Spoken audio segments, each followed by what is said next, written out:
Dr. Muhammad Ali has just refused to be inducted into the United States Armed Forces. Friday in Houston was the champion's moment of truth. He showed up at the induction center but refused to step forward. Whatever the persecution is for standing up for my religious beliefs, I will not go 10,000 miles. His rejected induction into the United States military forces. Who's the heavyweight champion of the world?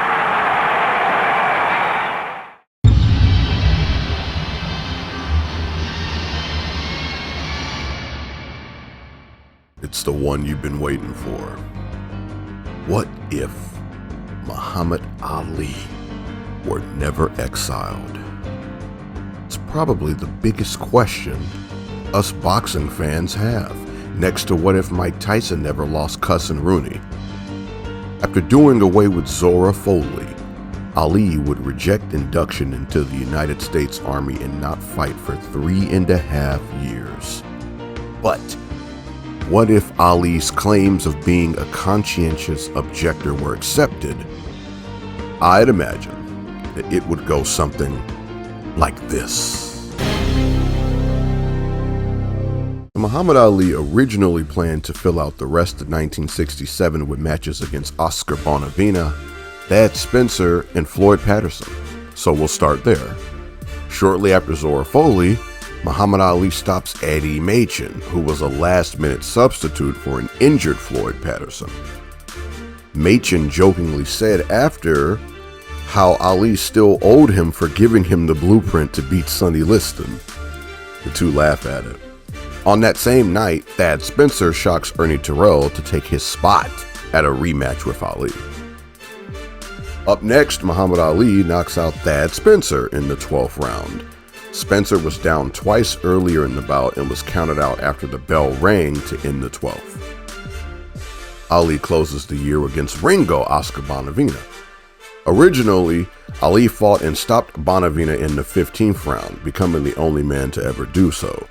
He does the same here, but does not struggle and get staggered as he did in reality. This Ali's speed, reflexes, and growing power is too much even for the awkward Ringo to foil. In the post-fight, Ali addresses the promise Joe Frazier made to become champion in 1968 and begs him to bring it on. That brings Ali to 12 title defenses, 5 of which came in this year alone. Ali enters 1968 still promoting an impending match with Joe Frazier. He goes on a marketing tirade similar to the one from reality in 1970 and 71. But in this reality, Frazier no longer feels betrayed as he never had to help Ali in his rough times. Frazier still doesn't take too kind to being called ugly, however. Yank Durham and Eddie Fudge convince Frazier to hold off on the match, signaling that Joe isn't yet ready for the ever-advancing Ali. Joe, a wise man, initially takes heed, but his desire to shut Ali's mouth gets the better of him, and they schedule to fight to end the year. Frazier's 1968 otherwise goes the same as it did in reality, with him soaring as a pro against Buster Mathis, Oscar Bonavena, and more. Ali, meanwhile, gets back to defending his crown. Up first for Ali is Jerry Quarry. As he did twice in reality, Ali stops Quarry. This time, however, it's by 3 knockdown rule. In his final tune-up before the Frazier fight, Ali takes on Buster Mathis with the intent of showing that he can handle his man better than Frazier did. He does just that, just barely, stopping him in the 10th. Well, the stage is set. This is the one you came for. A fight between an athletically primed Muhammad Ali and Joe Frazier. Frazier, as usual, starts slow and eats the offense of Ali.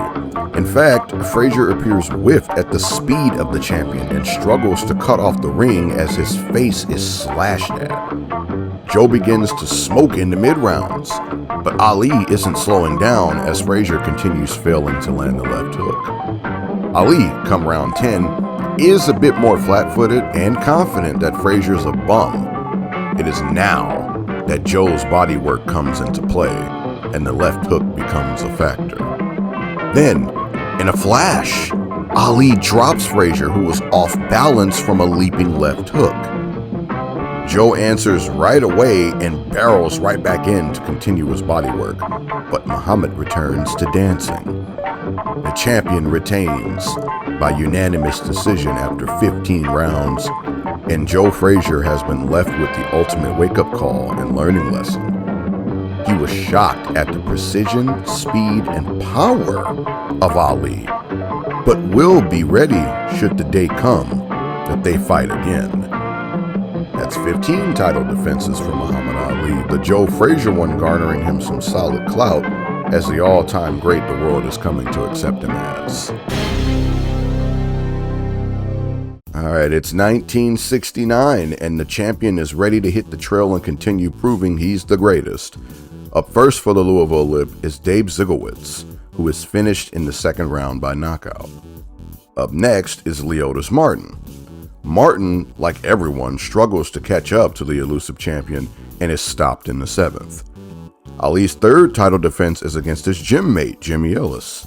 It goes just as it did in reality with Ali stopping Ellis, but this time it's in half the time and happens in the sixth round, but with controversy as Ali accidentally hit Ellis after the bell for the stoppage. Talks begin for a rematch.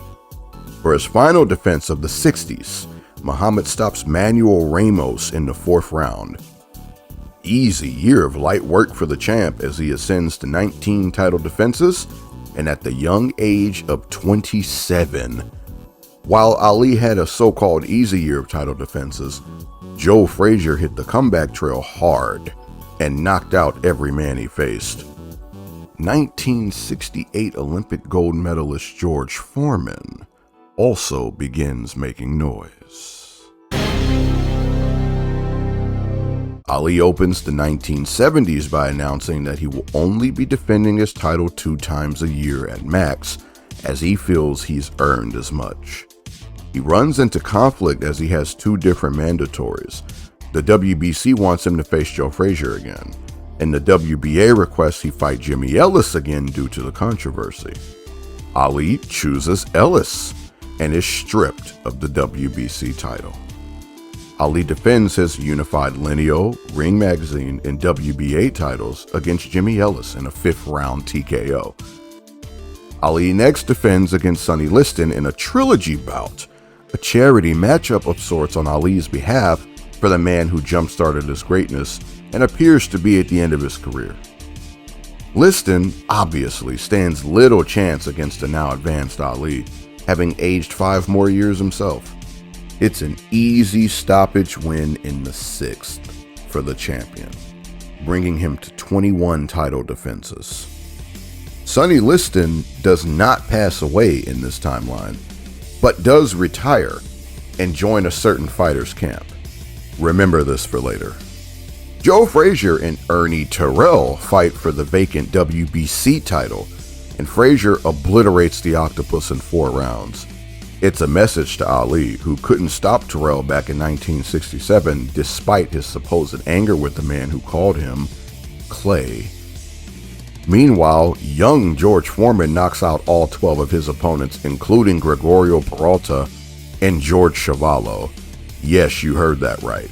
George Foreman knocks out George Chuvalo and destroys Boom Boom's legacy of having never tasted the canvas.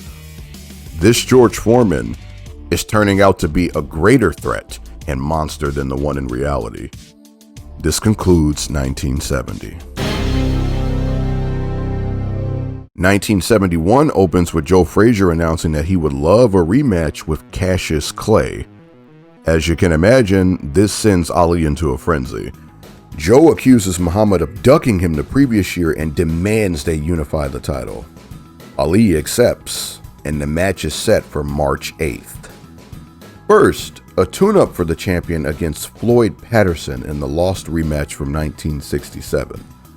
Muhammad Ali stops Floyd Patterson again, this time in the 7th round. Patterson's eye was bludgeoned, and even if he answered the count, the fight probably would have been called off. Good preparation for the likes of Frazier by Ali in what would turn out to be Patterson's final fight. Up next is the fight of the century. It isn't exactly as it happened in the real 1971, but it's close. Frazier comes in at his absolute peak and brings the fight to Ali all 15 rounds. Ali, now aware of Frazier's greatness, doesn't stand flat and gas himself as he did in reality. He stays on his toes when he can and paces himself. Joe's bodywork begins to pay dividends later, and the left hook begins landing consistently. Still, Ali shows his championship merit and staggers Frazier. Ali is dropped in the final round as he was in reality, but stands up to win the rest of the round. When the smoke clears, Muhammad Ali is once again the undisputed champion, but by split decision. Some believe Frazier earned the nod, and Joe points out that Ali's swollen jaw is all the proof the world should need that he did in fact beat Cassius Clay. Despite the disrespect, Ali praises Frazier as being the greatest next to himself. It is the worst beating either man has ever taken and signals the end of the year for them both. I guess it's the price to pay for 23 title defenses. George Foreman, meanwhile, once again knocks out every man he faces, all 7 of them. 1972 sees the shaken up champion return to the grind of greatness after coming off a year-long break to recuperate. Up first is George Chuvalo, a rematch of their 1966 bout. It's another 15-round unanimous decision for Ali, but this time, Chuvalo was noticeably staggered by Ali, and credits the champion for being stronger this time around while maintaining his incredible speed and reflexes. Ali next defends his undisputed title against light heavyweight champion Bob Foster in a chapter of Heavyweights versus Light Heavyweights. You can watch that by clicking the bubble in the top right or checking the description. It goes as it did in reality, with Ali flooring Foster over and over before the 8th round knockout. A tremendous and thrilling showcase of speed and precision as Ali enforced his will on the challenger. And the icing on the cake is that in this reality, Foster did not manage to become the only fighter to ever cut Ali. Ali, at 30 years old, looks the best he ever has and doesn't appear to be slowing down. He has tied Joe Louis's record of 25 title defenses and will look to break it in 1973. Also, are you keeping track of Ali's professional record? I won't tell you what it is, not until the end, but keep count. Meanwhile, George Foreman continues his knockout fest, bringing his hit list to 25 straight knockouts. He and Joe Frazier signed to fight an eliminator bout to determine the #1 contender. Also lurking in the shadows is the unknown Black Hercules, as he thinks and continues to grow rich. 1973 sees George Foreman annihilate Joe Frazier as he did in reality, but with one change. Frazier fails to get back up after the 6th knockout. It looks like the fight of the century took a whole lot more out of Joe than we thought. Big George is the #1 contender.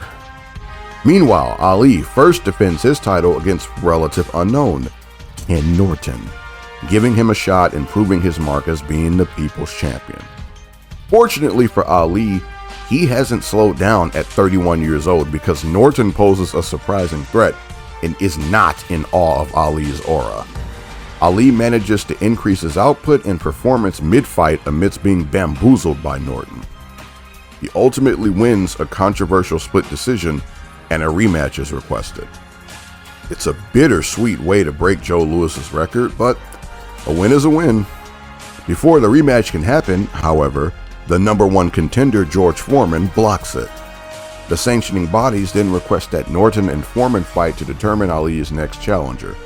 Foreman, as he did against Frazier, completely dominates Norton and makes the case that he will do the same against Ali, now sporting 27 straight knockouts. The champion, meanwhile, defends against Ernie Shavers in a 9th round stoppage. Ali once again showed his tremendous ability to take a punch in the rare cases that the Black Destroyer landed, but otherwise was too fast for the challenger. Ali announces that he will retire in 1974 after making 3 specific defenses of his title. 1974 opens with Ali managing a unanimous decision win against Ken Norton in the rematch. Ali entered the fight at arguably the best shape of his career. No, seriously, he looks like he did against Cleveland Williams and Ernie Terrell against Norton this time around, and outboxes his supposed kryptonite. Ali immediately starts preparing for George Foreman and promises he will beat Big George the same way he beat his master 10 years earlier. Yeah, remember Sonny Liston is still alive in this timeline, and the fighter whose camp he joined was Big George Foreman's. Sonny's long-term direct guidance and wisdom has turned Foreman into an even greater monster than in reality. The rumble in the jungle unfolds as it did in reality, but only near the end. Ali fights the first 6 rounds by floating like a butterfly and stinging like a bee, but gasses out sooner than he expected in the Zaire heat, and at the result of Foreman's supreme ability to cut off the ring. Fortunately for the champ, Foreman tires too, as he's been whiffing all night. Foreman punches himself out by the 8th anyway and is knocked out at the hands of Ali's last-second rope-a-dope.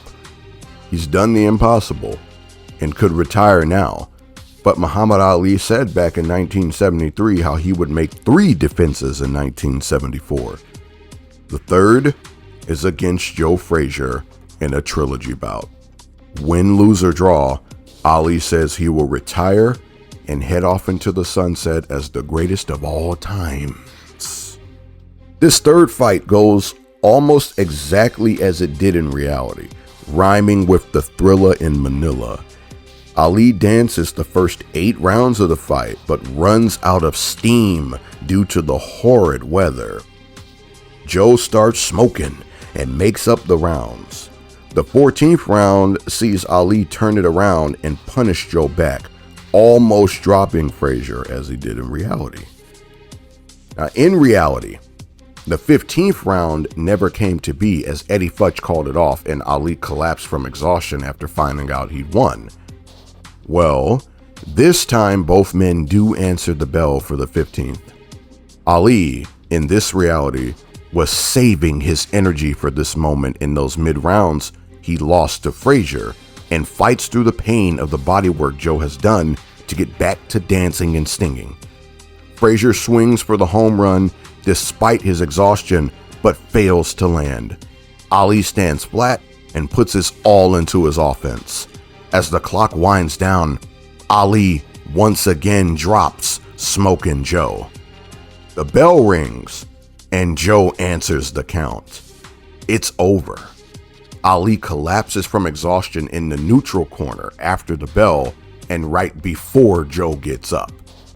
Muhammad Ali is announced the winner by unanimous decision and makes good on his word to retire despite the cries of waiting contenders for their shot at the GOAT. These contenders include Jimmy Young, Ron Lyle, and Joe Bugner. Muhammad Ali has beaten Ken Norton, George Foreman, and Joe Frazier in the same year. That's an even greater 1974 than he had in reality.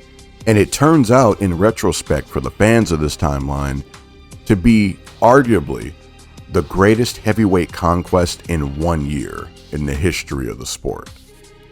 Retiring on the top of the world and still with his health, Muhammad Ali still goes on to become the worldwide icon and legend we know today. There are no questions or doubts that Ali is at least the greatest heavyweight of all time. 50-0 with 30 title defenses. Even for those obsessed with stats, Muhammad Ali has surpassed the markings of both Joe Louis and Rocky Marciano. 1974 was a historic year for the world of boxing and was the proving grounds for Muhammad Ali's lifelong claim that he was the greatest. Ron Lyle and Jimmy Young were the next contenders in line and expressed their disappointment that they won't get a shot at Ali. This is a still solid enough legacy to make Ali the GOAT. In fact, it may be even better because he retired unbeaten and now holds the record for heavyweight title defenses. Picture perfect. Or will it be?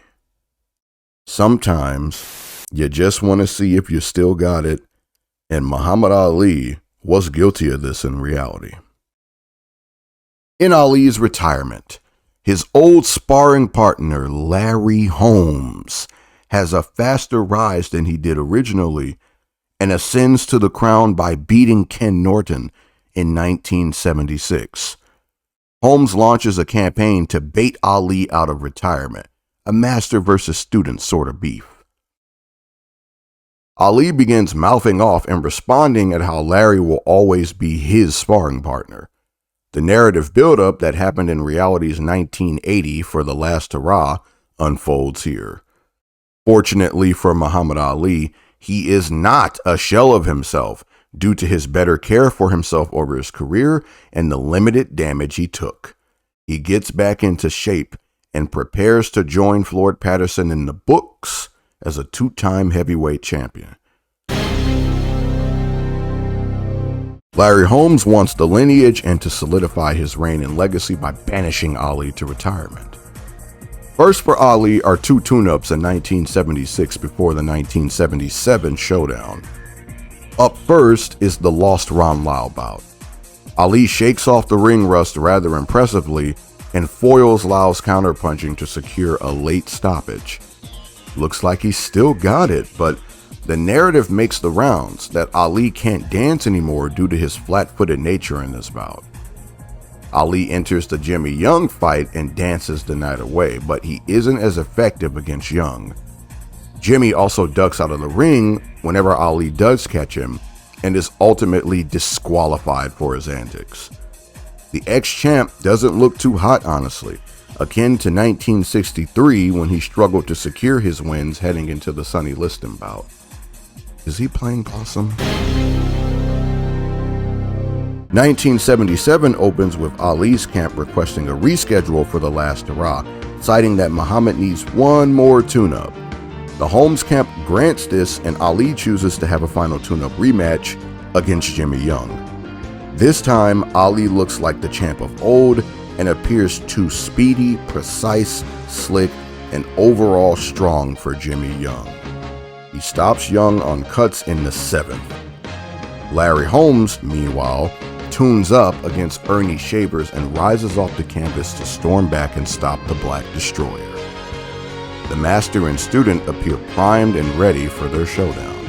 Still, at 35 years old, many wonder if Ali can turn back the clock one last time against the ever-improving 27-year-old champion.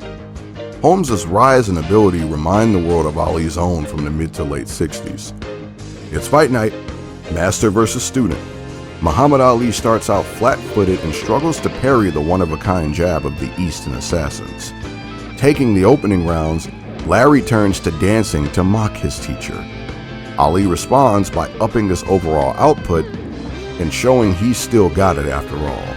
The reflexes, dancing, timing, and overall speed are still there. Ali was merely pacing himself. Muhammad takes Larry to school all the way up to the championship rounds, where he returns to being flat-footed.